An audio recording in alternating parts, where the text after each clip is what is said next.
Hey, this is John Kricfalusi. I'm in here with Bill Melendez, one of my heroes. Bill is a great animator, and he worked on what I think are the best cartoons ever made, the 1940s Bob Clampett cartoons. So he was there during the golden age of animation at the best studio ever with the best director ever. And he's got some of the funniest stories about working at Warner Brothers and Looney Tunes. Go, Bill. Boy, good to be here. And these are good things to remember. Oh, boy. Just seeing that main title enough to set me off. Wasn't this the cartoon that you first animated for Bob? Yes. Because I remember you showing me some scenes in here that you animated that were just really funny. Well, I recognize, I can almost recognize, whenever I see animation, I recognize the animator in their action. I think this first scene here is probably Bob McKimson, but you can tell me if I'm It could be Bob, yeah. It's Bugs Bunny sitting on the wing. And Yes. this is the best looking Bugs Bunny I've ever seen in any cartoon ever. Like, why were the characters, why do they look so good in Bob's cartoons?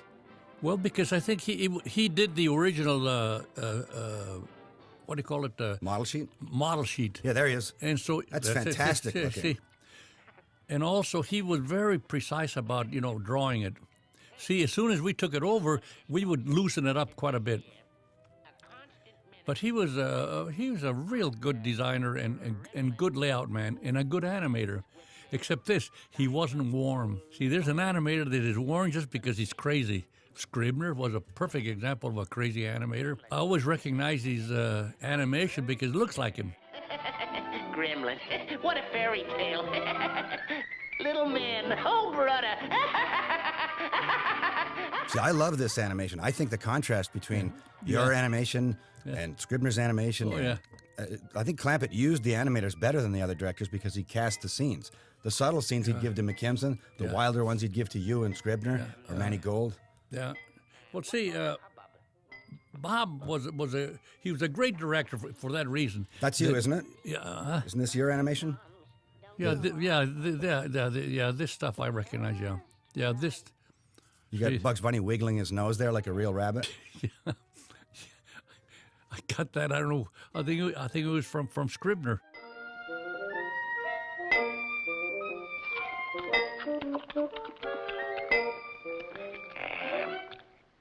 Hey, Matt.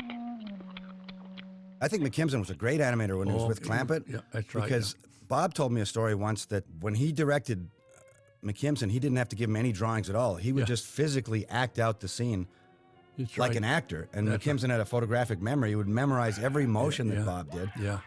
And he would animate Bugs Bunny doing that. That's right. Which I think is really cool because there's an animation style, and animators have their own styles, and they have different ways they move things that are not necessarily natural. They're cartoony.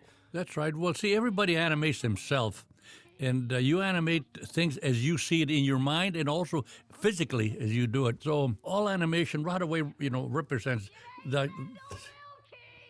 See, this is Rod Scribner's animation. This is here? Or the last scene? Yeah, the last one, the one before that close-up. This is back to McKimson. Yeah, it's back to McKimson. Yeah, right. This is great. When you freeze frame this, I'm going to tell all the animators to freeze frame Bugs Bunny's head here. Yeah. Every individual frame is just completely crazy. Oh, yeah. You can't believe how smoothly it moves in real time. Is this a Mortimer Snurd joke there? That's what Bugs Bunny looks like here. Yeah, well, of course it is. See, now, Bugs Bunny especially, I think, was uniquely real when he was interpreting, an animator was doing it. Then it became very real. See, all this stuff is that old Rod Scribner would do, was wild things. You see stuff in Clampett's cartoons that you don't see in anybody else's cartoons. Well, that was a true. lot more experimental, it seems. Well, that was true, generally speaking, of Warner Brothers. That was what was fun to an animator to go to a place like Warner Brothers because you had a freedom, in animation that you had nowhere else. Everywhere else, they would just pin you down to do this or that.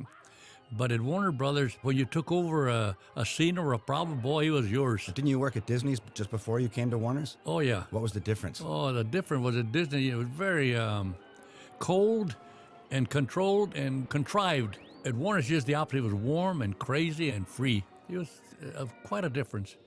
And What about the physical environment? You said the well, buildings were very different too. of course, right away. See, when you went to Warner's, you were in the cartoon studio because he was a dump. When you were at Disney, you were like in heaven, like in a playground or in a hotel or something. And that was the difference. But that's what made Warner Brothers a great place for cartoonists, and especially for animators.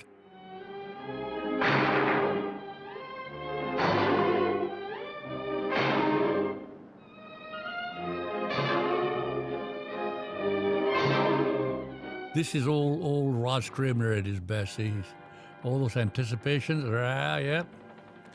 Zap. The whole attitude of the Warner Brothers cartoons is almost making fun of cartoon conventions. He was a cartoon of a cartoon at Warner Brothers. See, whereas at Disney, he was a very contrived cartoon of real life. But at Warner Brothers, he was all cartoon. What was the difference between how you worked with directors at Disney and how you worked with Warner's? At Warner Brothers, it was, it depends of your director. If you had a guy like McKimson, he practically give you every drawing he wanted you to use. That was wrong. Whereas you work with Clampett or somebody else, you have all the freedom. And that was more fun to work, of course, with a director like Clampett than to McKimson. God bless him. Although McKimson was a real decent guy, but he was very precise and very strict about this and that and what. Also, he was an animator, so he tried to animate it for you. See, and that was not acceptable. So it wouldn't be very much fun to animate a No, scene. no, of course not. You try to rebel against that right away. I'd surprise him with some of the things I would do. So how would Clampett hand out a scene to you? Would he give you any information?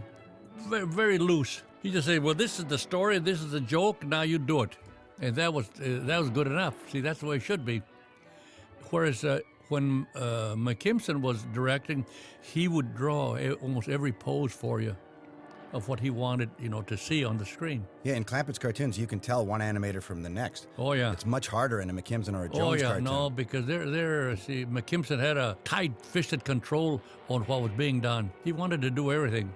He was a frustrated, animator all the way. He was a great animator. I love his animation. He was an animator, see. In Clampett's cartoon. And he just was not a good director for that reason. See, Clampett was a good director because he was not a good animator.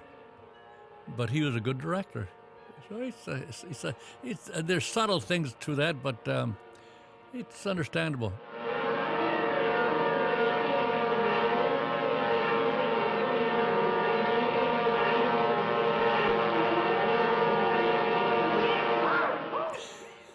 Do you know the origin of any of these gags? I was just trying to remember it because that one especially, I always loved that joke. Bob told me that joke came from something Rudy Eising used to always, when he was upset, he would go, E-I-O, E-I-O. So Clampett used that in the cartoon. He put a lot of gags from around the studio That's right, into the sure, into the exactly. cartoons. He would know that. It's great to come from him.